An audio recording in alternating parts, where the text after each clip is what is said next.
Lelo is a lot of things, I would like to say. Even I sometimes struggle with that question when people ask me. I actually started in advertising about like 4 or 5 years ago. I was a copywriter, social media manager. And, during that time as well, I had been a writer, a content creator, and a cultural creator. I started Vogue Nights about 4 years ago, and it has been a whirlwind journey since then. I think that I was actually just good at a lot of things more than anything. From a very young age, especially from high school, like I knew like I was a great writer, and that's what I went into. I started, I was like very into like journalism as well at that time, but like documenting, youth culture, music, fashion, all that stuff.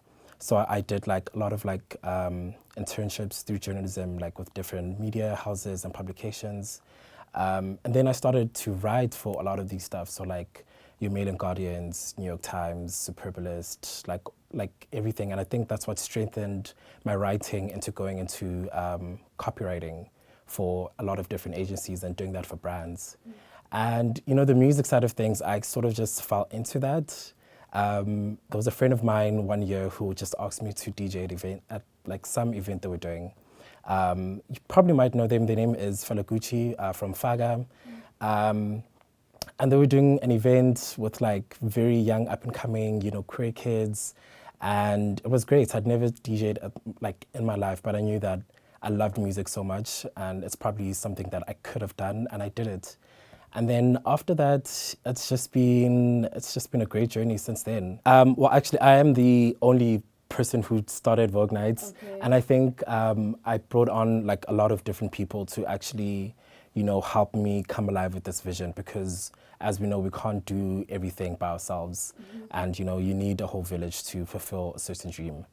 So yeah, I realized that there weren't enough spaces for queer people in so many ways. And by the time I started DJing, I realized that, queer people were being so mistreated in certain spaces.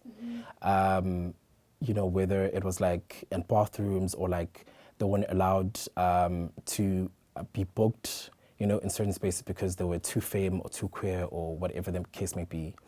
And I saw these different things happening, and I was like, you know what, I think it would be a great time for, something that is for us and by us. And that's why Vogue Nights, became what it was meant to be now.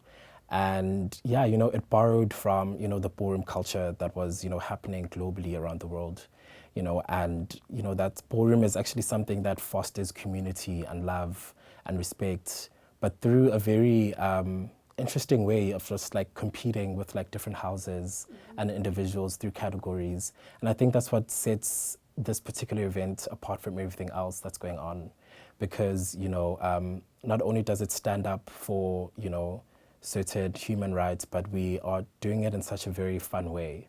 And yeah, it just centers queer people, femme looking people, Black queer kids who don't have certain spaces to celebrate themselves.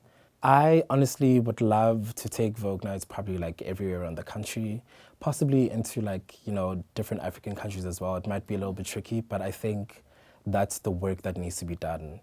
And I actually did the first Vogue Nights in Cape Town last year, which went amazing, and I plan to go back there more often. So doing, stuff like that all over the country is definitely the number one mission. And I think that people are craving for spaces like this, but they don't know how to do it. So I think even in the years of like me learning how to move around in like different spaces and like how to create safer environments for people to like freely express themselves is very important, and it's much needed. And so that's what the future of Vogue Nights looks like. The next thing for me is to release music. I feel like it's the next step that makes the most sense to me. I think that I have proven myself enough to be like, okay, cool. Now I can do all of these things. I can actually do more, and music for me just makes the best sense for me. And yeah, I found my sound. I found my crowd, and yeah, that's where I'm going to be moving into next. Youth Month for me means giving young people opportunities. And opportunity doesn't just stop at, being like, hey, I'm filling out a certain quota. It's actually giving them a chance to prove themselves and, just lending them the ropes to actually do something for themselves and build their own careers. Giving them financial support, giving them emotional support as well.